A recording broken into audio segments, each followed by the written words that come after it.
Lemuel Gulliver nasceu na família de um pobre proprietário de terras inglês. O menino era o terceiro de 5 filhos. Aos 14 anos, tornou-se aprendiz de um famoso médico londrino. Em seguida, conseguiu um emprego como cirurgião em um navio. Durante 6 anos Gulliver viajou para diferentes países, observou os costumes dos nativos, e até estudou sua língua. E assim Gulliver partiu em outra viagem no navio Antelope. Mas não teve tempo de passar nem pela metade, pois o navio caiu em uma terrível tempestade. A tempestade atingiu o navio contra as rochas e os marinheiros pularam horrorizados. E apenas Gulliver conseguiu entrar no barco.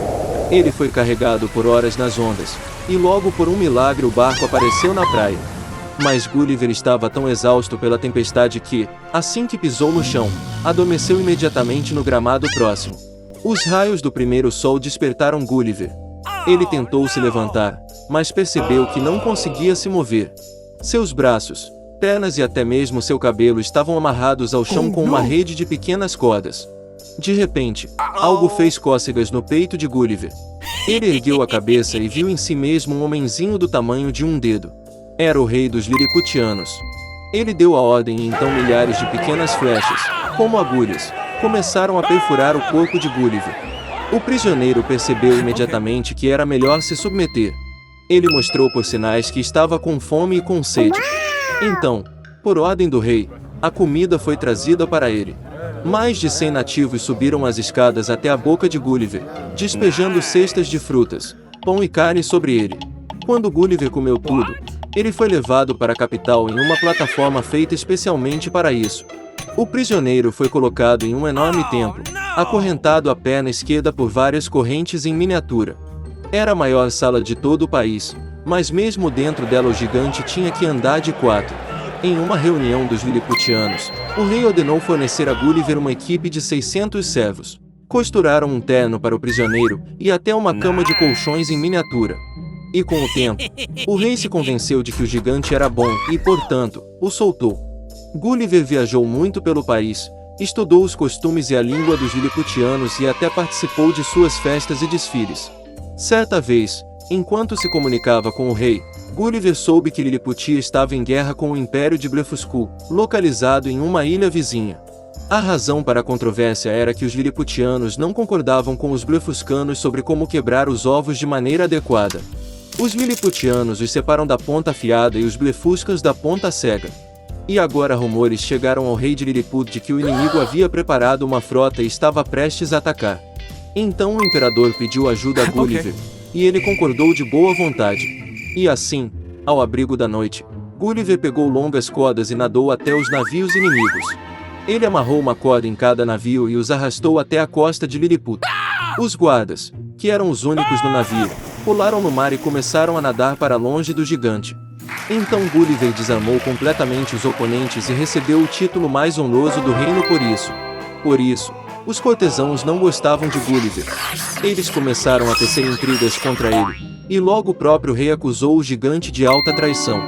Rumores se espalharam por todo o reino, e Gulliver soube que um conselho secreto decidira executá-lo. Portanto, naquela mesma noite, Gulliver dirigiu-se à costa, onde deixou seu barco quebrado. Tendo reparado rapidamente o barco, o gigante deixou apressado o país dos Liliputianos, levando consigo 6 pequenas vacas vivas, 2 touros e o mesmo número de ovelhas e carneiros. Gulliver navegou no oceano por um longo tempo até que notou um navio inglês. Com isso, ele voltou para casa em segurança. Mas, como se viu, este foi apenas o começo das aventuras de Gulliver. Era uma vez uma porca-mãe e seus 3 leitões. 3 irmãos têm a mesma altura, redondo, cor-de-rosa, com as mesmas caudas engraçadas. Durante todo o verão, os porcos brincaram na grama verde, se aqueceram ao sol, se aqueceram nas poças. Mas então o outono chegou. Um dia minha mãe disse que era hora de eles pensarem no inverno. Ela pediu que construíssem uma casa grande.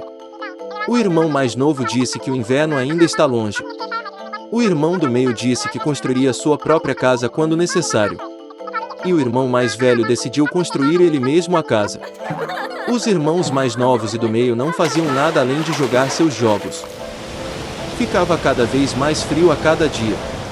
O irmão mais novo decidiu construir uma casa de palha. O irmão do meio achou que faria muito frio na casa de palha no inverno. Ele decidiu construir uma casa com gravetos e gravetos. À noite, seu alojamento estava pronto. Eles estavam muito orgulhosos de si mesmos e não se cansavam de seus edifícios. Agora eles estavam livres e podiam fazer o que quisessem. Eles decidiram ir até o irmão mais velho e ver que tipo de casa ele havia construído para si mesmo. O irmão mais velho estava ocupado construindo. Ele aplicou pedras, amassou argila e aos poucos construiu para si uma casa confiável e durável.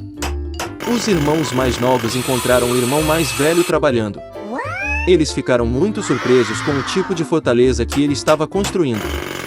O irmão mais velho continuou a trabalhar calmamente. Os irmãos mais novos e do meio começaram a brincar e rir de sua casa. Eles estavam tão divertidos que seus gritos estridentes ecoaram pelo gramado.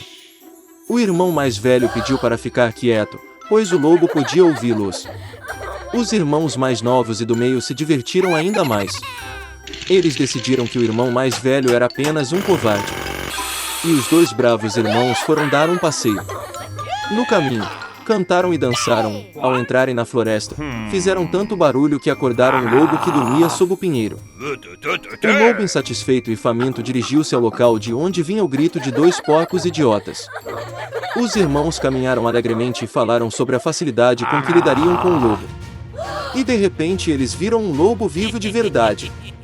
Ele estava parado atrás de uma grande árvore. Ele tinha olhos muito malignos e uma boca enorme e dentuça. Os irmãos estavam tão assustados que suas caudas finas tremiam delicadamente. O lobo se preparou para pular. Ele estalou os dentes e piscou o olho direito. Os porquinhos de repente voltaram a si, gritando pela floresta. Correram para fugir. Levantando nuvens de poeira, eles correram cada um para sua casa. O irmão mais novo correu para sua cabana de palha e bateu a porta na frente do lobo. O lobo rosnou e exigiu abrir a porta. O irmão mais novo, com medo, não conseguia pronunciar uma palavra. Então o lobo começou a soprar. O telhado claro voou imediatamente para fora da cabana de palha. O lobo respirou fundo e soprou uma segunda vez, e a casa de palha voou em todas as direções. O lobo ficou encantado, estalou os dentes e se lançou sobre o irmão mais novo. Mas o porco habilmente se esquivou e correu. Ele correu para a casa do irmão do meio. Os irmãos conseguiram se trancar e se olharam consternados. O lobo ficou com raiva e começou a soprar. A casa está ligeiramente torta. O lobo soprou um segundo, depois um terceiro e depois uma quarta vez. Mas a casa ainda estava de pé. O lobo respirou fundo e soprou pela quinta vez. A casa estremeceu e desmoronou. Apenas uma porta ficou por algum tempo no meio das ruínas. Horrorizados, os leitões correram para a casa do irmão mais velho. O lobo correu atrás deles.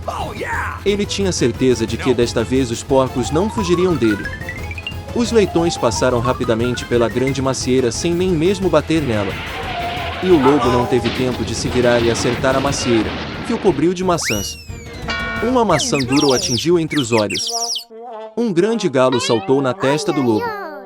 Neste momento, os irmãos mais novo e do meio conseguiram correr para a casa do irmão mais velho e trancar a porta.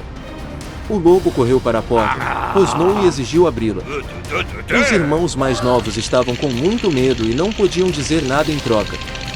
E o irmão mais velho sabia que ele e seus irmãos não tinham nada a temer em uma casa de pedra sólida. Então o lobo sugou mais ar e soprou assim que pôde. Mas não importa o quanto ele explodiu, nenhuma única pedra se moveu. E então ele olhou para cima e notou uma chaminé grande e larga no telhado. Ele subiu cuidadosamente no telhado e começou a descer pelo cano. Os porcos ouviram um farfalhar. O irmão mais velho adivinhou imediatamente o que estava acontecendo. Ele rapidamente correu para o caldeirão, onde a água fervia, e arrancou a tampa. O lobo desceu pelo cano e caiu direto no caldeirão. Seus olhos se arregalaram para a testa. O lobo escaldado voou com um rugido selvagem e correu para a floresta. E os 3 porquinhos cuidaram dele e ficaram felizes por ter ensinado uma lição ao ladrão malvado com tanta habilidade. A partir de então, os irmãos e a mãe passaram a morar juntos, sob o mesmo teto.